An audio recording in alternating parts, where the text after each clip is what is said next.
Okay, illustration number 3 पे आइए। Illustration number 3 इस बार क्या कहता है, देखिए एक बार के लिए। इलस्ट्रेशन नंबर 3, नेट प्रॉफिट आपको दे रखा है 30 lakh rupees net profit. Okay sir, net profit का मतलब होता है सारा इंटरेस्ट वगैरह सब कुछ जो भी खर्चे माइनस हो चुके हैं। ठीक है सर। कहते हैं प्रेफरेंस डिविडेंड आपके पास में कितना है, 100 लाख रुपीज़। ठीक है। इसके बाद कहता है नंबर ऑफ शेयर्स आपके पास में 3 लाख है। 3 लाख शेयर्स है, नंबर ऑफ शेयर्स है, 3 लाख रुपए नहीं है, नंबर ऑफ शेयर है, मतलब कि 3 लाख शेयर्स आपके पास में। रेट ऑन इन्वेस्टमेंट का मतलब होता है सर आपके पास में सीधी सी बात है आर, रेट ऑफ रिटर्न जिसे हम कहते हैं 20% है। कॉस्ट ऑफ कैपिटल की 16% है, 16%। और कंप्यूट करने के लिए कह रहा है डिविडेंड पे आउट रेशियो आपके पास में। सो कीप शेयर प्राइस, इस बार शेयर प्राइस इतने खुद दे रखी है 42 यूजिंग वॉल्टर मॉडल। इस बार इसने शेयर की प्राइस नहीं पूछी, कहता है वॉल्टर मॉडल का फॉर्मूला का यूज करो और डिविडेंड पे आउट हमने कितना किया होगा वो खुद पूछ रहा है। बहुत बढ़िया, क्वेश्चन को सोल्व करते हैं। इस बार कुछ नया तूफानी पूछा है। हर बार तो प्राइस ही पूछना चाहिए था, लेकिन इस बार इसने डिविडेंड कितना हमने बांटा होगा वो खुद पूछ रहा है। बहुत बढ़िया, उसे ही नहीं पता, ऐसे ही बांट देते हैं। ऐसी कंपनी कहाँ से फिर ग्रो करेगी जिनको खुद ही नहीं पता है कि हम कौन सा डिविडेंड कितना बांटा है। ठीक है, और हमसे पूछ रहे हैं। ठीक है, हम तो चार्टर्ड अकाउंटेंट ठहरे, हमको पता है आपके पास में। ठीक है, हमको पता लगा लेंगे, कोई दिक्कत नहीं। इलस्ट्रेशन नंबर कौन सा था, 3। आइए, हम तो पता लगा लेंगे, लेकिन हम तो ये कह रहे थे ये कैसे कंपनी टिकेगी, क्योंकि इनको खुद को नहीं पता है, अपने को पूछ रहे हैं। ठीक है, चलिए बताइए। अरे ये साइड में कैसे चला गया भाई, इस तरफ आ जाओ। ठीक है सर, क्लियर है। ओके, क्वेश्चन बताइए। कहते हैं सर जी वॉल्टर मॉडल, सबसे पहले वॉल्टर मॉडल क्या है, वॉल्टर मॉडल का फॉर्मूला पुट करो। कहते हैं sir P is equal to, Walter model का फॉर्मूला याद होना चाहिए दोस्तों। एक एक मैंने 3 ही तो फॉर्मूले अभी तक पढ़ा है, 3 फॉर्मूले भी याद नहीं रख पाए तो क्या ही फ़ायदा। ठीक है, कहते हैं D plus R divide by K whole divide by के, ऐसे याद रखा है हमने, के डिवाइड बाई के इस तरीके से। और मल्टीप्लाई करेंगे अर्निंग माइनस डिविडेंड। लो जी, काम खत्म, यही फॉर्मूला है। अब डिविडेंड वो खुद पूछ रहा है, dividend payout ratio. Dividend payout ratio का मतलब होता है डिविडेंड का परसेंटेज क्या है। सबसे पहले डिविडेंड निकाल लो, फिर उसका परसेंटेज निकाल लेंगे। ठीक है, डिविडेंड का परसेंटेज पूछा है, लेकिन फॉर्मूले से डिविडेंड का रुपीज़ मिलता है, यहाँ पे तो रुपीज़ ही मिलता है। फिर रुपीज़ को कन्वर्ट कर देंगे परसेंटेज में, सबसे पहले रुपीज़ तो निकालो, सिंपल सा है। कहते हैं पी तो आपको गिवन है, देखिए कितना है 42। इस बार पी गिवन है, बहुत बढ़िया, 42 आपके पास में रुपीज़, पहला ऐसा क्वेश्चन अभी तक का। ठीक है, डी तो खुद से निकालना है, तो डी की जगह तो कोई वैल्यू पुट करना ही नहीं दोस्तों। के इक्वेशन में गिवन है क्या, आर और के गिवन है, हाँ जी सर। आर कितना है 20% और के ही आपके पास में है 16%। तो कहता है 20% मतलब कि 0.2, 16% मतलब कि 0.16, 0.16। ठीक है, आपके पास में डिवाइड बाई के मतलब कि 0.16 वही। ठीक है, और आपके पास में अर्निंग कितनी है, अर्निंग आपको डायरेक्टली नहीं गिवन है। अच्छा, ईपीएस ईबीआईटी एनालिसिस पढ़े कि नहीं मेरे साथ, सर बिल्कुल पढ़े। नेट प्रॉफिट का मतलब क्या होता है, नेट प्रॉफिट का मतलब होता है वो अर्निंग जिसमें से इंटरेस्ट और टैक्स कट चुका है। लेकिन उसके बाद भी एक चीज़ होती है, अगर क्वेश्चन में प्रेफरेंस डिविडेंड है तो हम माइनस करते हैं, आपको पता हो तो। प्रेफरेंस डिविडेंड माइनस करने के बाद आपको मिल जाता है क्या, कहते हैं आपके पास में मिल जाता है earning available for equity share holder divide by number of share करते हैं तो हमें ईपीएस मिल जाता है। ईपीएस मतलब कि यहाँ पे अर्निंग जो ई लिख रहे हैं वही ईपीएस है। तो कहते हैं नेट प्रॉफिट का मतलब मैंने वहाँ पे भी पढ़ाया था, वापस से यहाँ पे याद करवा दूँ, पीएटी या फिर ईएटी, अर्निंग आफ्टर टैक्स जिसे हम कहते हैं। ठीक है, याद हो तो। अब अर्निंग आफ्टर टैक्स ही क्या, earning available for equity share holder बन जाता है, लेकिन प्रेफरेंस डिविडेंड ना दिया हो तो। यहाँ पे एक बार के लिए देखिए, प्रेफरेंस शेयर की इन्फॉर्मेशन है, 12% प्रेफरेंस शेयर है 100 लाख रुपीज़ वाले, तो 100 लाख का 12% करिए तो आपको मिलेगा सर क्या, earning available for equity share holder. तो कैलकुलेट करना पड़ेगा। ठीक है जी, तो यहाँ पे देखिए एग्जाम में बिल्कुल ऐसा ही करते हैं कि भाई चलो यहाँ पे कैलकुलेट करना पड़ेगा, तो मुझे यहाँ पे थोड़ी सी जगह छोड़नी पड़ेगी। ओके सर, कोई दिक्कत नहीं है, यहाँ पे एक बार के लिए और एक स्टेप लिखेंगे। और यहाँ पे मुझे लग रहा है कि इस स्टेप में ख़त्म हो जाएगा, लेकिन मुझे लग रहा है 4-5 लाइन छोड़ के फिर वर्किंग नोट हेडिंग दूंगा। जगह ज़्यादा छूट रही है कोई दिक्कत नहीं, कम नहीं होनी चाहिए। बिल्कुल एग्ज़ाम में ऐसा ही होता है, ठीक है, एग्ज़ाम में बिल्कुल ऐसा ही करना होता है। थोड़ी सी 2-3 लाइन तो एक्स्ट्रा छोड़ के ही चलिए। क्लियर है। कहते हैं वर्किंग नोट, सिंपल सी बात है कि नेट प्रॉफिट आपके पास में है, working note number 1, net profit आपके पास में है रुपीज़ कितना, 30 लाख, 30 लैक्स। इसके बाद कहता है प्रेफरेंस डिविडेंड है, प्रेफरेंस डिविडेंड माइनस करेंगे क्योंकि इसका मतलब होता है अर्निंग आफ्टर टैक्स, जिसमें से प्रेफरेंस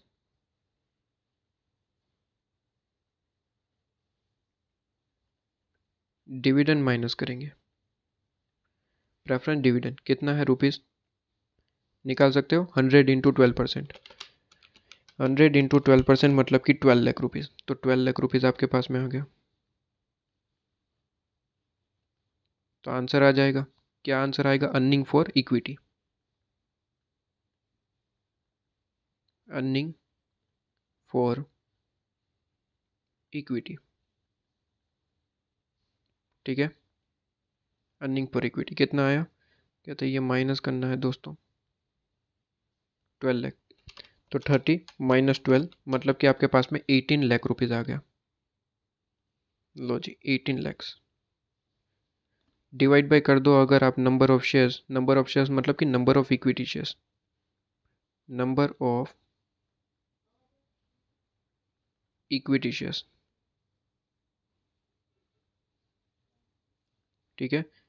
तो कहते हैं रुपये आपके पास में, ये कहाँ से रुपीज़ आएगा, कहते हैं नंबर ऑफ इक्विटी शेयर्स का मतलब कितना, कहता है 3 लाख शेयर्स, 3 लैक्स। तो ईपीएस आपके पास में कितना आ गया, लो जी ईपीएस का है या फिर इस फॉर्मूले के हिसाब से अर्निंग का है, दोनों एक ही चीज़ है, अर्निंग पर शेयर या फिर ईपीएस, अर्निंग पर शेयर्स आपके पास में कितना आ गया, 18 लाख डिवाइड बाय 3 लाख। तो कहते हैं 6 रुपये पर शेयर, ₹6 पर शेयर, अर्निंग पर शेयर। लो जी काम खत्म, अर्निंग निकाल ली, अर्निंग की जगह पुट कर दो 6 रुपीज़। सर डिविडेंड कितना, अच्छा डिविडेंड तो निकालना है सर, क्या बात कर रहे हो सर, डिविडेंड तो निकालना है अपने को। अच्छा सॉल्व करिए और आंसर निकालिए डिविडेंड कितना होगा। तो कहते हैं सर जी चलो 0.16 उस तरफ चला जाएगा, मतलब कि 14 2 इंटू 42 इंटू 0.16, तो इस तरफ तो हो जाएगा 6.72। ओके सर ये चीज़ तो हो गई। अब ये चीज़ डी प्लस आपके पास में यहाँ पे, तो चलो ये डिवाइड बाय करने की कोई ज़रूरत ही नहीं, डिवाइड बाय तो ख़त्म ही हो गया। इस तरफ बचा ये ऊपर का, कहते हैं डी प्लस, सबसे पहले ये सोल्व करके दिखाओ, 0.2 डिवाइड बाई 0.16 कितना आ रहा है, कहता है 1.25, और ये 6 minus D, okay 6 minus D, ठीक है सर। अब इसे आगे सोल्व करना पड़ेगा, कहते हैं सोल्व तो तब करेंगे जब ये सारा का सारा सोल्व हो जाएगा, इसे अभी तक ऐसे ही रहने दो 6.72 को, ओके सर। डी ऐसे ही रहेगा, सबसे पहले यही सोल्व करना पड़ेगा, 1.25 मल्टीप्लाई कर दो दोनों से, दोनों से मल्टीप्लाई हो जाएगा, ठीक है। तो कहता है 6 इंटू 1.25 मतलब कि 7.5, ठीक है। और ये आपके पास में 1.25 डी हो जाएगा, ठीक है सर। ये आपके पास में डी मतलब कि 1 डी होता है 1, और ये 1.25, तो 1 में से 1.25 माइनस करेंगे तो माइनस में आंसर आएगा, ठीक है। ये भी आपके पास में रुपीज़ में है 7.5, तो कहते हैं 7.5 इस तरफ चला गया, मतलब कि रुपीज़ 6.72 तो यहाँ पे है, इस तरफ माइनस आ जाएगा, प्लस है तो माइनस हो जाएगा ना, ₹7.5 इज इक्वल टू, यहाँ पे डी है और माइनस मतलब कि 1 डी, और यहाँ पे 1.25 डी। तो क्या आंसर आएगा सर, 6.72 माइनस 7.5, तो यहाँ पे माइनस 0.78 आएगा और यहाँ पे माइनस 0.25 डी आएगा, माइनस माइनस आमने सामने कट हो जाएगा। तो कहते हैं डी इज इक्वल टू आपके पास में क्या बनेगा, कहते हैं 0.25 डिवाइड बाई चला जाएगा, मतलब कि 0.78 डिवाइड बाई 0.25, 0.78 डिवाइड बाई 0.25। तो आंसर निकालिए कितना आ रहा है, कितना आ रहा है, dividend is equal to 3.12 rupees per share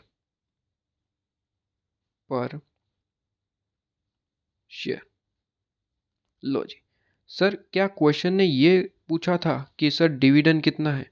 नहीं sir, dividend payout ratio पूछा था, डिविडेंड का percentage. Dividend payout ratio का मतलब डिविडेंड परसेंटेज। एक बार के लिए क्वेश्चन वापस से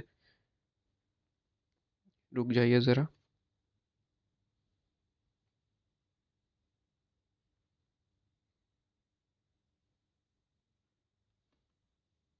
डिविडेंड का परसेंटेज पूछा था, एक बार के लिए यहाँ पे फोकस करिएगा दोस्तों।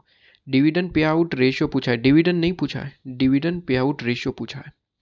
Dividend payout ratio, dividend payout ratio मतलब कि डिविडेंड का परसेंटेज। हमने क्या निकाला सर? 3.12 रुपीज़ निकाला। रुपीज़ का मतलब डिविडेंड का अमाउंट निकाला सर। डिविडेंड का अमाउंट पूछा, answer is no sir. Dividend payout ratio पूछा है, तो डिविडेंड पे आउट रेशियो का मतलब होता है डिविडेंड का रेशियो क्या है, ये 3.12 बांटा, उसका परसेंटेज निकालो सर। परसेंटेज निकालना तो बड़ा ही सिंपल होता है। डिविडेंड बटता किस पे है? ठीक है, बटता किस पे सर? ईपीएस पे। जितना भी अर्निंग प्राइस पर शेयर होता है उस पे डिविडेंड बांटा जाता है सर, सीधी सी बात है। हमें पता है सर ईपीएस में से दो चीज़ें होती है, या तो रिटेन अर्निंग होगी, रिटेन करके रखेंगे, या फिर डिविडेंड, या फिर थोड़ा बहुत रिटेन करके थोड़ा बहुत डिविडेंड। मतलब कि पूरा अमाउंट 6 रुपये हो गए, 6 रुपये में से हमने 3.12 रुपीज़ बांटा है एज अ डिविडेंड, और बाकी का रिटेन करके रखा होगा। क्या आप मुझे परसेंटेज बता सकते हैं? बहुत ज़्यादा सिंपल सर। कहता है dividend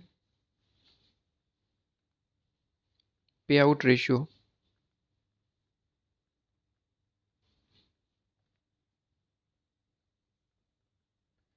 is equal to sir 3.12 rupees बांटा है, लेकिन 100% अमाउंट कितना है? कहता है 6 रुपये। 6 रुपये पे बांटा है ना सर, बिल्कुल, इंटू 100 कर दो, अभी परसेंटेज मिल जाएगा कि एज अ डिविडेंड परसेंटेज है क्या। कहता है 3.12 डिवाइड बाई 6 परसेंटेज आपके पास में, यह आंसर आ गया 52% डिविडेंड पे आउट रेशियो। लो जी, काम खत्म। सर बाकी का परसेंटेज मतलब कि 100 में से 52 ये हटा दिया, तो सर बाकी का जो 48 है वो क्या होगा sir? Retention ratio. Retention ratio. क्या कॉस्ट ऑफ कैपिटल याद आ रहा है जहाँ पे मैंने पढ़ाया था आपको? कहते हैं कि ईपीएस जितना भी होता है 6 रुपये पर शेयर है, तो पर शेयर आपने कुछ डिविडेंड बांटते, कुछ रिटेन करके रखते। ये भी हो सकता है कि पूरा ही रिटेन करके रखिए, या फिर ये भी हो सकता है पूरा ही डिविडेंड बांट दे, या फिर कुछ पार्ट डिविडेंड कुछ पार्ट अर्निंग। ठीक है, रिटेन करके रख सकते हैं, ऐसा भी हो सकता है। लेकिन 100% अमाउंट मतलब कि 6 रुपये, जिसमें से आप डिविडेंड बांटते हैं। तो कहता है डिविडेंड कितना बांटा, वो तो हमने फॉर्मूला से निकाल लिया, 3.12। बस इसका परसेंटेज निकालना है, क्योंकि क्वेश्चन ने डिविडेंड पे आउट रेशियो पूछा है। तो परसेंटेज कैसे निकलता है? सिंपल सी चीज़ है सर। 3.12 रुपीज़ डिविडेंड का अमाउंट है, पूरा 6 रुपये में से ये बांटा है, तो ये बांटा है मतलब कि इसका परसेंटेज क्या होगा? 3.12 डिवाइड बाई 6, काम खत्म, 52%। क्या ये बात समझ में आ रही है? सिंपल सा पॉइंट है। ठीक है, तो लो जी, आंसर आ गया। क्या 52% आ रहा है? एक बार के लिए यहाँ पे चेक कर लेते हैं। कहते हैं आपके पास में, लो जी, dividend payout ratio 52%। Clear है आपके पास में? सिंपल सा पॉइंट है, किसी को भी डाउट नहीं होना चाहिए। क्या सर सच में ऐसे ही क्वेश्चन एग्जाम में आते हैं? मतलब कि इतने सिंपल? बिल्कुल सर, इतने सिंपल क्वेश्चन आते हैं एग्जाम में। एग्जाम में बिल्कुल ऐसे ही क्वेश्चन आते हैं, बस थोड़ा सा मिक्स क्वेश्चन पूछ लिया जाता है, तो 7-8 नंबर तक का पूछना होता है। तो ये बेसिकली 5 नंबर का क्वेश्चन है, इलस्ट्रेशन नंबर 3। लेकिन कई बार होता है कि मिक्स क्वेश्चन पूछ लेते हैं 7-8 नंबर के लिए, या फिर छोटा सा क्वेश्चन पूछ लेते हैं, छोटे छोटे दो क्वेश्चन को मिला देते 5 नंबर में पूछ लेते हैं। ठीक है, या फिर 7-8 नंबर का क्वेश्चन ऐसा भी हुआ है कि 5 नंबर में पूछ लिया है। वैसे 7-8 नंबर का क्वेश्चन है, लेकिन 5 नंबर में पूछते हैं ताकि पेपर लेंथी हो जाए। ऐसा भी हुआ है, इसलिए मैं ऑलवेज कहता हूँ कि राइटिंग प्रैक्टिस थोड़ी सी अभी से फास्ट रखिए। जैसे कि अभी मेरे साथ ये क्वेश्चन कर रहे हैं आप, एक बार क्वेश्चन आपने मेरे साथ देख लिया, फिर खुद से ही सोल्व कर रहे होगे ना, डायरेक्ट कॉपी पेस्ट तो नहीं कर रहे होगे, सीधी सी बात है। तो कहते हैं मेरे साथ ये क्वेश्चन आपने अच्छे से देख लिया, अब आप क्या करेंगे? वीडियो को स्टॉप करेंगे और क्वेश्चन खुद से ट्राई करेंगे। ठीक है, तो खुद से ट्राई करेंगे, फास्ट फास्ट ट्राई करिए। ठीक है, लाइंस वगैरह भी ड्रॉ करने की कोशिश करिए फास्ट फास्ट, क्योंकि एग्जाम में लाइंस भी तो ड्रॉ करनी है इस तरीके से।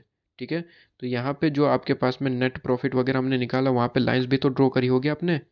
ये वाला कहाँ गया वर्किंग नोट? ये वाला, इसमें लाइन भी तो ड्रॉ करनी होगी इस तरीके से, समझ रहे हो?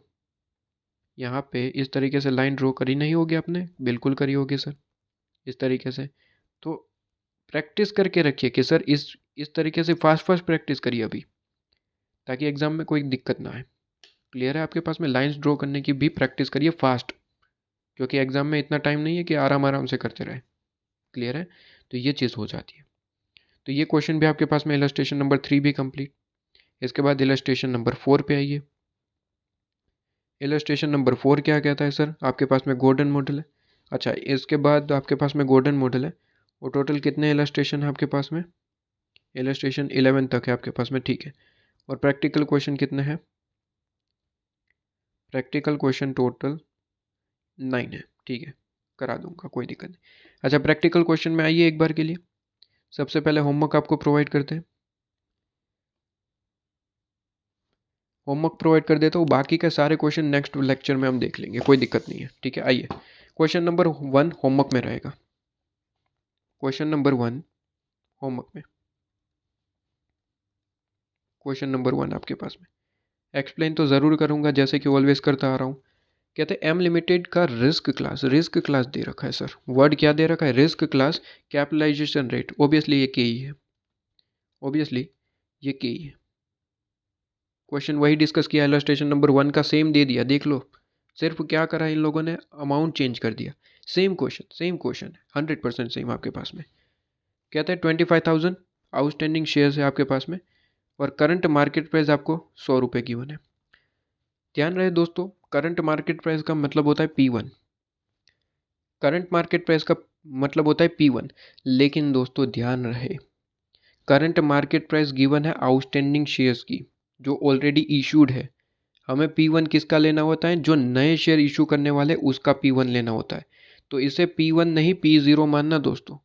एक चीज़ ये बड़ा ही क्लियर कर देता हूँ एक बार के लिए, एक बार के लिए और ज़्यादा क्लियर कर दूंगा मैं, कोई दिक्कत नहीं है। ये P0 है। क्यों सर? एक बार के लिए पूरा ही क्लियर कर देता हूँ, एक बार के लिए बड़े आराम से समझना, बड़े आराम से।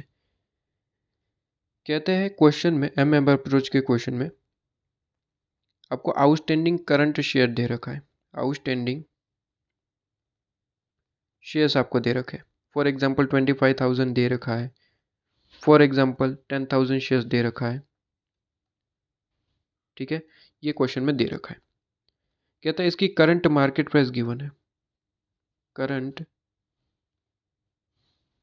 मार्केट प्राइस फॉर एग्जांपल आपको दे रखा है 10 रुपये, ठीक है, पर शेयर।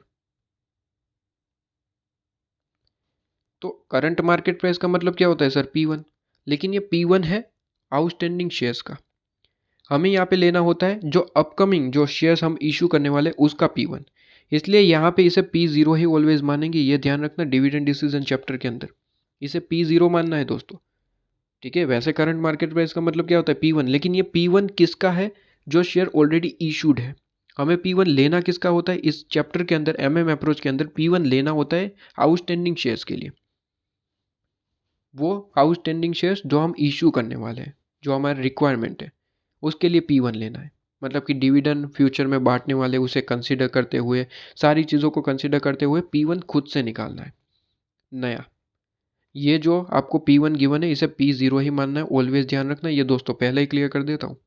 वैसे करंट मार्केट प्राइस का मतलब क्या होता है? B1, लेकिन ये P1 नहीं है, P0 है, क्योंकि ये किसका प्राइस है? Outstanding shares issued, already current दे रखा है वो शेयर्स, जो नए इशू करने वाले उसका P1 चाहिए। इसे हम ऑलवेज P0 मानेंगे डिविडेंड डिसीजन MM अप्रोच के अंदर। MM अप्रोच के अंदर यहाँ पे ऑलवेज P0 मानेंगे। ये चीज़ आपके पास में क्लियर है सर? बिल्कुल। तो यहाँ पे ये चीज़ क्या है सर? P0 है। हर एक स्टूडेंट बोलेगा P0 है, हर एक स्टूडेंट कहेगा P0 है। क्यों? क्योंकि ये करंट ऑलरेडी इशूड शेयर्स की प्राइस है, इसे P0 ही मानना है। P1 हमें किसका लेना है सर? जो हम फ्यूचर में इशू करने वाले उसे फॉर्मूले से निकालना पड़ेगा। इट एक्सपेक्ट कहता है नेट प्रॉफिट आपके पास में कितना है? 2,50,000। तो नेट प्रॉफिट का मतलब होता है अर्निंग, टोटल अर्निंग आपको दे रखी है नेट प्रॉफिट। कहता है डिविडेंड ऑफ 5 रुपीज़, कहता है कंसीडर करना है, बोर्ड अभी कंसीडर कर रही है कि डिविडेंड 5 रुपये बांटा जाए, ठीक है। कंसीडर, बोर्ड कंसीडर कर रही है मतलब कि सोच रही है आपके पास में, तो ये आपके पास में डी है। एम लिमिटेड रिक्वायर करता है 5 लाख रुपये राइज करना, ठीक है। 5 लाख रुपये की ज़रूरत है, बहुत बढ़िया। एम लिमिटेड को 5 लाख रुपये की ज़रूरत है फॉर अप्रूवल इन्वेस्टमेंट कुछ करना है, उसके लिए 5 लाख रुपए की ज़रूरत है। कहता है MM अप्रोच से बताइए कि वैल्यू ऑफ फर्म जो है वो अफेक्ट होगी कि नहीं अगर डिविडेंड बांटे या फिर ना बांटे। दोनों केस के हिसाब से आपको कैलकुलेट करना है, खुद से कर सकेंगे होमवर्क में, ठीक है। अच्छा, एक भी डाउट हो मुझे बताना, मैं आपको इसके वीडियो सॉल्यूशन प्रोवाइड करूँगा, एक भी डाउट है तो, ठीक है। क्वेश्चन का आंसर नहीं आता तो बिंदास बता दीजिए, मैसेज करिएगा कि सर नहीं समझ आ रहा है, पूरा ही क्वेश्चन नहीं समझ आ रहा है, वीडियो प्रोवाइड कर दूंगा। कोई टॉपिक नहीं समझ आ रहा है, समझा दूंगा, ठीक है। कोई टॉपिक नहीं समझ आ रहा है तो वहाँ पे आपको वॉइस नोट भेज दूंगा या फिर वहीं से समझा दूंगा। कोई बड़ा डाउट रहा, वीडियो सॉल्यूशन प्रोवाइड कर दूंगा। क्लियर है? एक बार के लिए खुद से सोल्व करिए। बस एक चीज़ यहाँ पे ध्यान रखना, करंट मार्केट प्राइस किसकी दे रखी है? करंट मार्केट प्राइस दे रखी है आपको करंट शेयर्स की, मतलब कि इसे P0 ही मानना है। बस ये चीज़ इंपॉर्टेंट थी जो याद रखनी थी, ठीक है। P1 खुद से निकालना। क्लियर है? P1 खुद से निकालना, क्योंकि जो आप इशू करेंगे नए शेयर्स, उसके लिए क्या प्राइस रहेगी उसे हम कहते हैं P1। इस क्वेश्चन के अंदर, MM अप्रोच के अंदर P1 का मतलब होता है जो न्यू शेयर्स इशू करने वाले उसका प्राइस। क्लियर है? ये होमवर्क में रहेगा, खुद से कर पाएंगे, सिंपल सा है। कोई भी डाउट रहता है मुझे कहेंगे आप। इसके बाद यहाँ पे क्वेश्चन आप जो है, बाकी सारे मिक्स क्वेश्चन है, गॉर्डन मॉडल है, ओके ओके। बाकी सारे क्वेश्चन ऐसे ही रखिए, एक ही क्वेश्चन होमवर्क में रखिए, ये वाला क्वेश्चन। इसके बाद यहाँ पे एक बार देख लेता हूँ इस क्वेश्चन में कोई यहाँ पे होमवर्क में देने लायक है। इलस्ट्रेशन नंबर 8, ये भी MM अप्रोच का ही है, ये खुद से कर पाएंगे आप, ठीक है, कोई दिक्कत नहीं आएगी। ये भी आपके पास में होमवर्क में रहेगा, इलस्ट्रेशन नंबर 8, ठीक है। इलस्ट्रेशन नंबर 8 क्या रहेगा सर होमवर्क में? ओके, लीजिए एक बार के लिए क्वेश्चन रीड कर लेते हैं। कहता है RST लिमिटेड जो है उनकी कैपिटल है 10 लाख रुपए की, शेयर्स 100 रुपये वाला है शेयर्स है, ठीक है। तो 100 रुपये क्या हो गया? P0, क्योंकि एग्जिस्टिंग शेयर्स होते हैं उसकी जो प्राइस होती है उसे P0 ही मानना, ऑलवेज ऑलवेज ऑलवेज, चाहे वो करंट मार्केट प्राइस ही क्यों ना लिखा हो, P0 ही है। एग्जिस्टिंग शेयर्स की प्राइस मतलब कि P0 MM अप्रोच के अंदर। क्लियर है? ओके सर, ये चीज़ अपने को क्लियर, एकदम से क्लियर हो गई। इसके बाद कहता है करंट, देखिए करंटली क्वार्टेड एट पार, ठीक है। तो इसको सोचना ही नहीं है, कहता है करंटली भले ही वर्ड दिया, ये हमारे लिए P0 है। Company propose to declare, propose to का मतलब सोच रहे हैं बेसिकली, डिक्लेयर करना 10 रुपये पर शेयर के हिसाब से डिविडेंड बांटने का सोच रहे हैं कंपनी, ठीक है जी। कहता है capitalisation rate for risk class, risk class का मतलब ये तो आपके पास में क्या होना चाहिए सर? के ही होना चाहिए बेसिकली, ठीक है जी। तो ये आपके पास में के 10 रुपये आपको D1 दे रखा है, या फिर D सिर्फ और सिर्फ यहाँ पे तो D ही आपके पास में, कोई दिक्कत वाली बात नहीं है बेसिकली, ठीक है। D1 ही आपके पास में मान के चलेंगे, ठीक है, क्योंकि यहाँ पे D0 का कोई यहाँ पे रोल नहीं बनता बेसिकली, सिर्फ और सिर्फ सारी की सारी चीज़ें D1 ही है। तो D1 लिखे आपके पास में, क्या ही फ़र्क पड़ता है, एक्सपेक्टेड डिविडेंड ही है वैसे। डिविडेंड पेड लिखा होता तो वो D0 है, यहाँ पे ऑलवेज वो D1 ही देते हैं, ठीक है। इसके बाद कहता है कि सर डिविडेंड पे आउट करा है और नहीं करा, वो आपको निकालना है। ऑलवेज वो दोनों ही पूछते हैं, सीधी सी बात है, मैंने जैसे कि कहा था, डिविडेंड पे करा है नहीं पे करा, आपको बताना है। वैल्यू ऑफ फर्म कहता है एज्यूमिंग डेट कंपनी पे डिविडेंड एंड नेट प्रॉफिट इनका कितना है 5 लाख रुपए, एंड न्यू इन्वेस्टमेंट जो रिक्वायर्ड है उनका वो 10 लाख रुपए है। कहता है कैलकुलेट करिए new share to be issued, मतलब कि डेल्टा एन पूछा है, न्यू शेयर कितने इशू करने पड़ेगी ये पूछा है सिर्फ और सिर्फ। तो सर क्या पूछा? सिर्फ और सिर्फ डेल्टा एन पूछा है दोस्तों। तो क्या सिर्फ और सिर्फ डेल्टा एन निकाल के दे देंगे? बिल्कुल, डेल्टा एन खुद से निकाल के दे देंगे। ये होमवर्क में है लेकिन मैं खुद कराऊंगा, ठीक है। तो ये होमवर्क में सिर्फ ट्राई करना है आपको। इलस्ट्रेशन नंबर 8 आपको सिर्फ ट्राई करना है, क्योंकि ये खुद मैं कराऊंगा इलस्ट्रेशन नंबर 8, क्योंकि थोड़ा सा इंपॉर्टेंट है, उल्टी कैलकुलेशन करनी है इसमें। तो इस बार आपके पास में ट्राई करेंगे, जिन भी स्टूडेंट ने कर लिया मतलब तो वो तो एडवांस चल रहे दोस्तों, ठीक है। आधा भी किया है मतलब कि आप एडवांस चल रहे हो, बहुत बढ़िया कर रहे हो। आधा क्वेश्चन भी कर लिया ना, हो गया, मतलब कि आपके पास में अंडरस्टैंडिंग है। लेकिन इलस्ट्रेशन 8 से पहले क्वेश्चन नंबर 1 करना, प्रैक्टिकल क्वेश्चन 1 कर लिया, उसके बाद इलस्ट्रेशन नंबर 8 करेंगे खुद से। नेक्स्ट वीडियो में इलस्ट्रेशन नंबर 8 कराऊंगा मैं, ठीक है। क्वेश्चन नंबर 1 तो सिंपल है, वो तो खुद से कर लेंगे, डाउट है तो बताएंगे। इलस्ट्रेशन नंबर 8 हूँ कर आपके पास में, यहाँ पे मैं कराऊंगा आपके पास में, ठीक है। इलस्ट्रेशन नंबर 8 कराऊंगा, और Walter model, market value, okay, और कहता है dividend payout ratio and market, okay. ये क्वेश्चन भी होमवर्क में रखें, ये क्वेश्चन भी आप क्या करेंगे सर होमवर्क में रहेंगे। कहता है आपको बेसिकली अर्निंग फॉर इक्विटी आपको अर्निंग ऑफ कंपनी आपको दे रखा है, अर्निंग ऑफ कंपनी 5 लाख रुपए है total. Dividend payout ratio 60% है, नंबर ऑफ शेयर्स आपके पास में 1 लाख है। इक्विटी कैपिटलाइजेशन रेट मतलब कि के आपको गिवन है, ठीक है। और रेट ऑफ रिटर्न मतलब कि आर आपको गिवन है। कहता है वोल्टर मॉडल के हिसाब से मार्केट वैल्यू निकालिए। फॉर्मूला आपको पता होना चाहिए sir, P is equal to, formula कुछ इस तरीके से रहता है, कहता है डी प्लस करेंगे R divide by K whole divide by भी के अर्निंग माइनस डी, ठीक है। तो कहता है डिविडेंड की ज़रूरत है, डिविडेंड कितना है, कहता है 60% है, लेकिन डिविडेंड यहाँ पे पर शेयर लिखा जाता है। ये 5 लाख रुपए टोटल अर्निंग है, इसका 60% करूँगा तो डिविडेंड का टोटल अमाउंट मिलेगा। कहते हैं 5 लाख टोटल अर्निंग है कंपनी की, बिल्कुल सर। इसका 60% करते हैं तो क्या मिलेगा सर, 5 लाख इंटू 60%, तो ये डिविडेंड का अमाउंट तो मिला, डिविडेंड का ही अमाउंट है ये 3 लाख रुपीज़, लेकिन ये टोटल अमाउंट है, ये डिविडेंड का ही अमाउंट है, डिविडेंड है, लेकिन ये टोटल है। फॉर्मूले में हम पर शेयर लिखते हैं डिविडेंड, डिविडेंड पर शेयर चाहिए, तो सीधी सी बात है डिवाइड बाई कर दो ना नंबर ऑफ शेयर। कितने नंबर ऑफ शेयर है, 1 लाख शेयर्स, 1 लाख शेयर्स, ठीक है। तो कितना आ गया सर, 3 रुपीज़ डिविडेंड, 3 रुपये डिविडेंड आ गया। तो डिविडेंड आपके पास में 3 रुपये आ गया। हर जगह डिविडेंड जहाँ जहाँ है 3 लिख दो, काम खत्म। तो डिविडेंड आपके पास में 3 रुपये है, क्लियर है। अर्निंग कितनी है टोटल, अर्निंग तो भाई टोटल 5 लाख है, लेकिन पर शेयर लिखे थे हम ईपीएस, तो भाई 5 lakh divide by number of share कर दो, पर शेयर मिल जाएगी 5 रुपये। सर 5 रुपये अर्निंग है। आर कितना है क्वेश्चन में गिवन है, 15%, तो 0.15। के कितना है सर, 12%, 0.12, यहाँ पे भी 0.12, ठीक है। लो जी 0.12 आपके पास में, काम खत्म। 0.12 लिख दो, क्वेश्चन सोल्व कर दो, काम खत्म। इसके बाद कहता है optimum dividend payout ratio, कहता है वोल्टर मॉडल के हिसाब से market value of the companies share at that पे आउट रेशियो।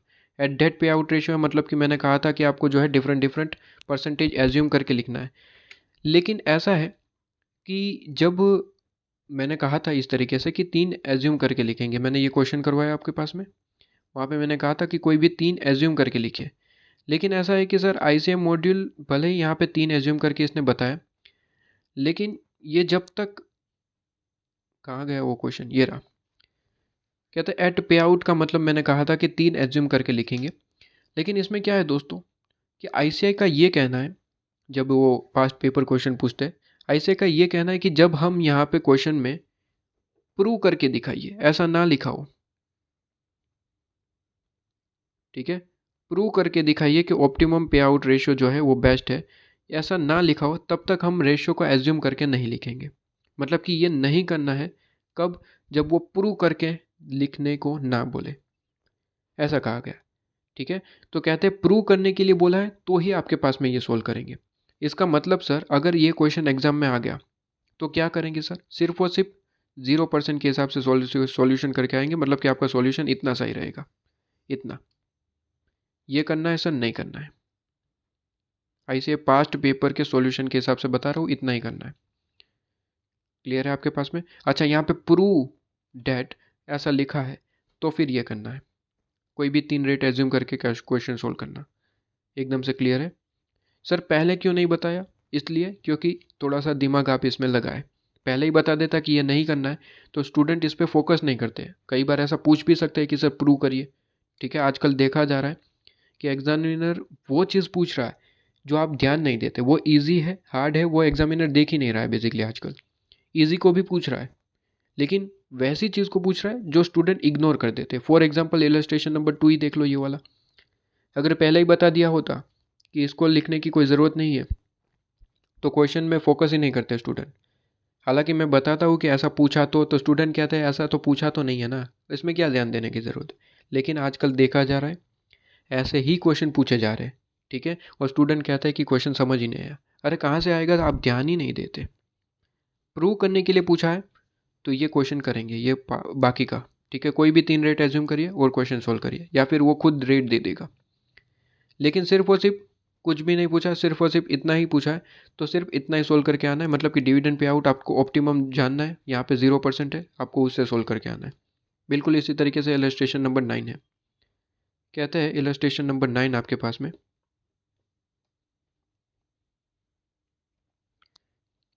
क्या कहा है सर? इसने क्या प्रूव करने के लिए कहा? इसने कहा optimum dividend payout ratio. तो सिंपली यहाँ पे देखेंगे सर दोनों चीज़ को, के ई ज़्यादा है या फिर आर ज़्यादा है। तो सीधी सी बात है आर ज़्यादा है, इसका मतलब डिविडेंड पे आउट रेशियो 0% होना चाहिए। इसका मतलब डिविडेंड को 0 लेके कैलकुलेट करना है बस, और कुछ नहीं करना।